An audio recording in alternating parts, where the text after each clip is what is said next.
asking me to be here. Can I have my slides? Right, okay, so the first disclaimer is, this is not about body shaming or being sexist.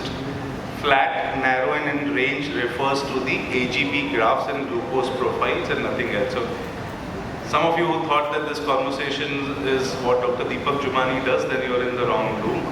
This is going to be sticking to glucose profiles and throwing some more light on that. So I've tried to modify a bit because I'm also trying to add a new concept here about time and tight range. So why do a CGM? At Jyoti's meeting, you will have enough conversations on CGM and technology, because that's a game changer, and I can go on and on only speaking about why we should be doing CGM in practically every patient. Because you need to see the whole picture, the whole movement, and we often miss the bus in the past, not understanding that just having a good HbA1c is not going to protect patients from complications unless you reduce their excursions and variability. So what is time in range? The definition in simple terms of time in range is the amount of time an individual is spending in a pre-specified recommended range, which is usually 70 to 180. There are some other specific recommendations in pregnancy and other populations, but largely it's 70 to 180. And then today, especially for patients looking at reversal or pre-diabetic or preventing the progression of borderline diabetes, you are going to be looking at time and tight range, because time and range of going up to 180 will not help. Then you need to look at 70 to 140. There's of course clinical importance of time and range, and there are many. And importance today of starting to look at variability, and time and range is one of the important metrics of variability. And what it of course provides immediate information about the glycemic profile and picture.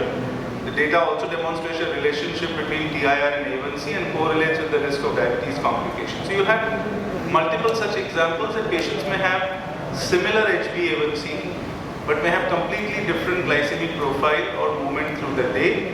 This is somebody having 7. Obviously what you want for your patients is what you are seeing on the left side and not the variability on the right side, which is having some hypoglycemia and some excursions as well. TIR and A1C directly correlated. For those who are trying to get started with TIR, a simple understanding is that your HbA1c of 6.7 to 7% will correlate with a 70 to 75% time in range. That means if you're keeping your patients, especially Indian patients, at a TIR of 75%, then they are likely to touch an A1C of under 7%. Decreased TIR is associated with increase in long-term complications. All of this is extrapolated data, not direct evidence, but strong extrapolations based on the DCCT model, where it's spoken about the connect with your microvascular complications as well as macrovascular. That means if the TIR drops, the chance of complication is higher. The ADA recommends the use of a standardized report which will have time in range. It will tell you the percentage time in range. It will give you the AGP report, and we just did a workshop in the room up and have come from there where we've spoken about how to interpret AGP. I'll probably have one important slide from there again for this audience, that how to really interpret the AGP. The ADA also, since 2020 in its recommendations, and many of us refer to the standards of care from ADA, since 2020 it's been very clear about increasing the usage of CGM in regular practice. It speaks about different CGM usage, the real-time one, the intermittent scanned one, which is what we have here, the Libre one, and the blinded or the professional CGM, which has been traditionally used more in India because that is what was available first and it is cheaper than the real-time. And it talks about each class of patients, the recommendations are clear, but I would say you don't have to look at recommendations. Recommendations are for a market which is insurance-based and the doctor has to justify to the insurance. Here, the patient pays. You as a clinician, if you think that this patient is going to benefit from seeing the entire sugar picture to understand why his or her medication is right or not, lifestyle is right or not, where things are going wrong, do a CGM. Nobody is stopping you or asking you why you did a CGM for this patient, please justify. You don't need justification. It's monitoring, and monitoring can never be bad for any individual. There have been multiple papers that we worked on. This was the implications of time and range for management of diabetes in India, where we again highlighted why CGM is so important in routine practice, and again reiterated the standardized CGM metrics for clinical care, which is similar to the international recommendations, including the specific zone. So it's a different format of presenting the data. You had the bar format. Here in this paper, we brought about, just like the food pyramid, the pyramid figures for what should be the target for those with type 1, type 2 and so on in different population. And those really interested can go back and read this paper, which was an implication of TIR, management of diabetes in India. Again, this was the first study that we did of use of retrospective CGM. This was actually the first pan-India study of iPro 2. For many of you who were here earlier in Dr. Jyoti and Gopika's session, they spoke about how CGM has evolved. And this was the first study done at multiple centers across India, which showed that purely by using CGM, you're able to guide the patient and make changes in lifestyle and a bit of therapeutics and get an A1C reduction of 0.6 to 0.7%. Today, most new drugs which came into the market show you a similar A1C reduction, 0.6, 0.8. So CGM or monitoring is as important as a drug. In fact, I would say before you even decide to add another drug, do the CGM, and that itself will help the patient get the A1C down and reduce the variability. So the TIR consensus has been clear about what we should be looking at, right? And it's about more green, less yellow, and yes red. So the topic given to me is flat, narrow, and in range. The same topic would also mean, in other words, more green, which is more in the range, less yellow, which is high, and absolutely no red as far as possible, which is the hypoglycemia or time below range. So these are the recommended TIR targets, first recommended by the ATT group. Dr. Banshi Sabu, our founder for the DTech and part of the Diabetes Technology Trust of India, has been part of this international recommendation, and which has now been accepted by ADA, EST, and many other bodies across the world. This was a more recent work, again, many of us coming together under Dr. Mohan's leadership to come out with an expert consensus recommendation in time and range for monitoring glucose levels in people with diabetes. Again, largely I would say when you start looking at CGM, the maximum impact that we have felt is comes from picking up hypoglycemia. And this is not in patients with an A1C of 6.5 and 7. Many of you would be surprised that you will see a lot of hypoglycemia in patients who have HbA1c of 10% and 10.5 and 11. Because higher the variability, the HbA1c actually goes high. So we would have thought, oh, somebody is 10%, let's just focus on getting the sugars down.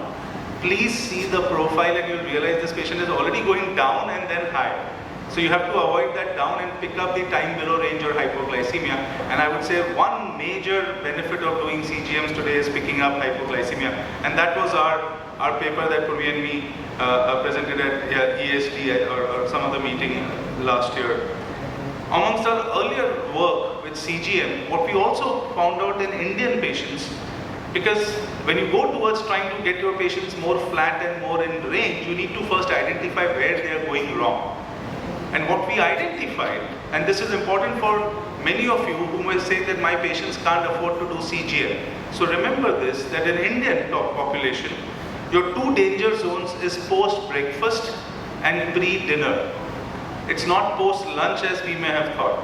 Even though breakfast may not be as heavy as what the Westerners or Caucasians eat, across your population you try and see that, and your biggest zones are going to be post-breakfast spikes and somehow in the evening pre-dinner spikes. Because of dinner being late in our country, there is usually some snacking and some food in the evening, and that leads to pre-dinner.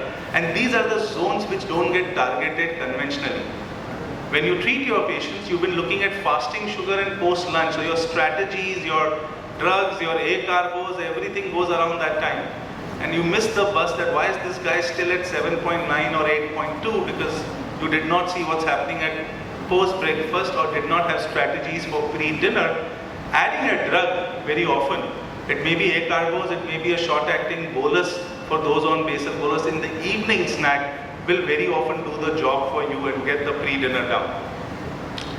Again, this was the pattern of loss of glycemic control. This was our first study many years back using the CGM Gold system, which again Jyoti demonstrated. It's almost prehistoric, that system, but yes, our work on CGM started way back with that first device to see how the profiles are. We were trying to see what Monnier had reported, that postprandial sugar is important when the A1C comes below 8 and fasting sugar is what is more relevant. We didn't exactly see the same patient, but this was a small patient study, 68, 69, took many years to get publication in not one of the top journals, but it was that work which actually opened my eyes to that Indians and Asians will not have similar patterns to what comes from the West, and we should have our own studies to find out what's happening. So that gets me to take you to time and tide range. Why are we talking this? How often will somebody with the type 1 diabetes, the parent, ask you that, will my child with type 1 have normal life expectancy? Can I with full confidence tell them that if you are able to achieve 70% time in range, your child will do fine, will not have complications at all? Do I have that courage to assure them? Probably not, because we still don't know many factors of what could go wrong in the life of a person, especially with type 1 diabetes. So I cannot really tell the truth, and I'm not very, very sure. So what do I do? So which is where the new concept comes in, that for those where you can achieve, let's move beyond time and range and start looking at time and tide range. For who is time and tide range the right target? I said for those with pre-diabetes wanting to prevent progression to type 2 diabetes, or today picking up the early preclinical type 1 diabetes is being possible because of CGM. You know that you have drugs, the new drug categories in the monoclonal antibodies by Sanofi, which is approved and available in the US, probably will come to India. And you identify somebody in a pre-type 1 diabetic phase 3 stage, you are able to give the drug. But how do you identify?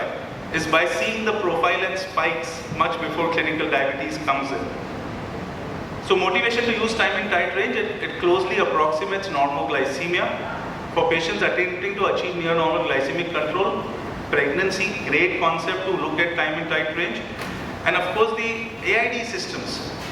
Why were we not looking at tide control? Why did the fiasco with ACCORD study happen? I can see many seniors here sitting, and many of you will remember in the ACCORD study, the attempt was try and push patients to as low as possible. Right? The group from UK, US tried to push patients to 6%.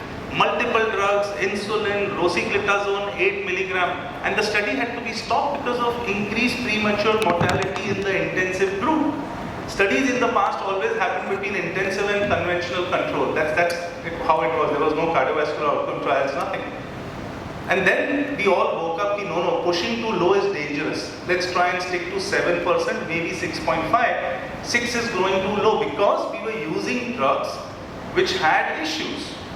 You were using high dose of glitazones, you were using insulin, you were using sulfonylurea. But today if you have drugs, you're going to use metformin, you're going to use SGLT2 inhibitor, you're going to use a GLP-1 RA. Or you're going to use an automated insulin delivery system, the artificial pancreas, the 780G, which does not cause hypoglycemia largely. Why not push for time and tide range or even an A1C of 6%? All of us need to rethink our strategy. So finally, let me talk about AGP-derived treatment priorities. Some of you heard this above when I spoke on this. Now, when you have an AGP graph, you need to start focusing on 3 aspects when you look at a graph like this. And your first aspect is to start looking at the variability, which is how which refers to the inter-day variability, how the sugars are different on a day-to-day basis, and which is what is seen as the breadth of the AGP graph. Broader the AGP graph, it means this patient is variable on a day-to-day basis. So if you want to improve this patient's sugars, you need to reduce that variability, and that is your first principle of treating on the basis of CGM, reduce the variability. So try and bring the whole graph narrower by looking at whatever aspects. It could be lifestyle, it could be compliance, it could be drugs, changing the drugs and so on. The second aspect is improving the stability. Now how do you improve the stability, or what stability refers to is the movement of sugar from the left side of the graph to the right side of the graph. So what is happening within the day, the intraday movement or intraday variability is what you need to change. That means if my patient's sugar is moving from here, from 200, coming down to 180, going up to 300, and then coming down, it's too variable. So I want to try and then get it more flatter, right? So that's where your flat comes in. So you want to try and get your graph flatter. You of course first also wanted to get it narrower, which is what you did by reducing the variability. And only after you've achieved reduction in variability and improvement in stability, that you will try and reduce the exposure. That means get the sugars down, which would also be called as getting it more in range. So two carry homes from this conversation: reduce variability first, improve the stability, and then only look at reducing exposure. If you try to just see the patient's 350 sugars and increase the dose of your insulin or your medications, this patient will have more severe hypoglycemia at the times nocturnal or any other period. So unless you improve this variability and the stability, don't just try and increase the dose of your medications, because only after you've done that, reduce the exposure, and that's what will help you get your patients to flat, narrow, and in range. So what we want is patients to be flatter, not the patients, the profile, sorry. The flatter, more narrow, and within the range. As I said, 70 to 180, but for some patients today, 70 to 140, especially those looking at reversal and preventing complications. Also, let's remember that we talked about which is the best metric for GV. The time in range itself today is a composite metric of both GV and exposure. So you're looking at what's happening here in an AGP graph, you're seeing, and things changing. So as your TIR improves, in this first graph, the TIR is only 12%. So if your TIR is poor, it directly tells you that the variability is also higher and the exposure is also higher.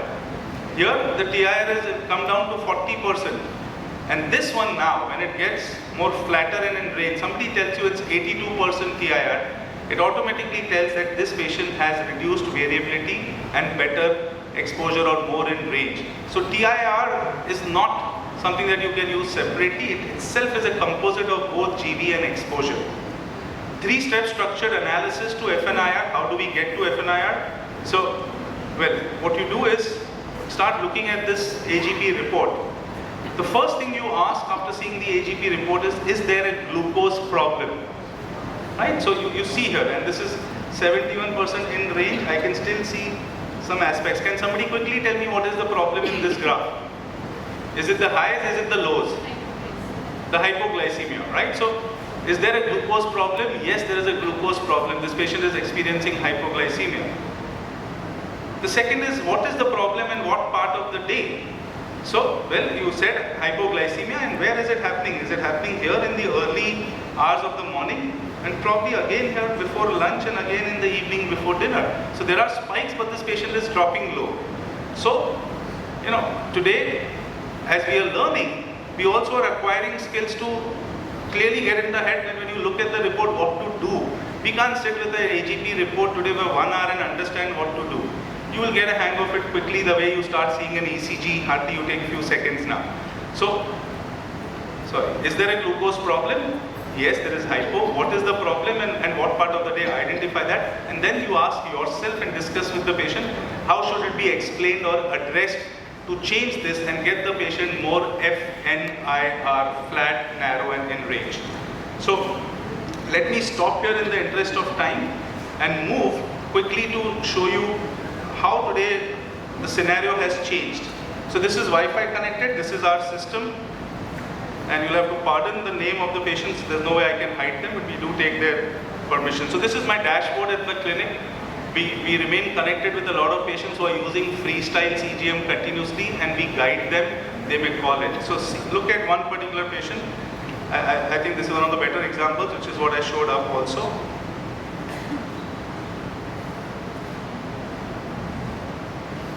I hope the internet doesn't fail me here. Okay.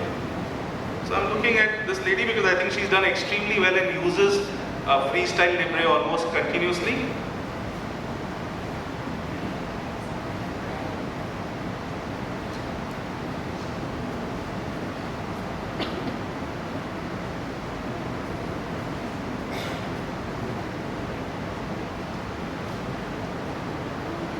So I'm not sure I'm getting the Wi-Fi connectivity here to be able to extract that data, which I was able to get up and show in that profile.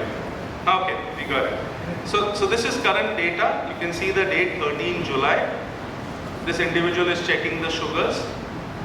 Hopefully this opens as well when I go into our current data. I'll take a minute more, chairpersons, and wind up. Chairpersons, thank you. So this is the AGP report, and we said, when you look at the report, start identifying if there is a problem and where is the problem. Is there a problem that you identify with her report here? Any of you? You identify a problem? Is she doing well? Right? Hypo is 15%. Sorry? Hypo, 15%. So there is no hypo here, sir. It's 0%. Hyper is 15%. Yes. It's 85% green, which is target, and 15% yellow, which is above 180, which is acceptable. Right? And then you're seeing 0 in the low, in the red zone. Right? Now this is a profile that I can sell to many of the companies and the directors sitting here. This is what your insulin does, and this is what your medication does, and then take that flavor. This is a dream that we have for our patients. What else we want to see? This is an AGP graph. It's flat. It's narrow. Well, not exactly very flat, but you don't want an absolute flat. Absolute flat means the person is dead, like an ECG line. So this is relatively flatter, but has some spikes, which is fine. Some curves are always good, and largely in range. But more importantly, I can get on to seeing what is happening on a daily basis. So let's see what's happening to our sugars right now. And let's get into the exact days. I don't know if she's having an hypo right now. I'll have to get off the stage and call her. This is the data as of now, today, 13 July. Where are we? So I can see the data till 2, 3 o'clock now. And this is the last sugar endpoint. Is she doing well today? Right? She's doing fine. We're all happy and secure. Right? So let me rest the case and hand it back to the chairperson that let's try and get our patients to flat, narrow, and in range. Thank you so much. Thank you, Dr. Manoj. It was an excellent talk. I think he highlighted the significance of tight, narrow range to narrow the complications in diabetes, especially addressing the spikes and the hypoglycemia and preventing the glycemic variability. Now the topic is open for discussion. If anybody has got any queries, you can ask. How do you achieve FNIR with a pregnant lady? How to achieve FNIR in a pregnant lady? So very practical question, sir. So one, as I said, let's be clear that our target is to be as FNIR in every individual, more so in a pregnant lady. Today our targets, that's why hence for a pregnant lady is going to be more time in tight range. We're trying to keep sugars below the 140 excursion. Largely in pregnant individuals or pregnant females, your postprandial is a bigger problem. So you have different tools. You need to get them to be more FNIR1 by the diet, some amount of walk exercise which is permissible, and then the use probably of faster acting insulins, because that's what is going to cover their postprandial. The fasting is not much of a problem. You can use any of the basal insulins approved in pregnancy. Preferably you will use something which has lesser chance of hypoglycemia, but you will target each postprandial by the use of short-acting, faster-acting bolus insulins to cover this spike, and that's where you'll try and get them to more flatter, narrow, and in range. Again, in pregnancy, your cutoff down is 63. So you will be able to see that 63 in the individual day reading. You will not be able to see that in the AGP. So funnily enough, AGP is a software which is patented by IDC Minnesota, and they license it to various CGM companies to use it. They have not yet changed the AGP numbering from 70 to 63, which is what we want for pregnancy. So the AGP graph, you can't adjust it. It will show from 70 only. But the individual day readings, when you change the range, in the individual day, like I showed for the last patient today's data, you can see what's happening from the 60 range. But the AGP will still take some time for them to change that product marking.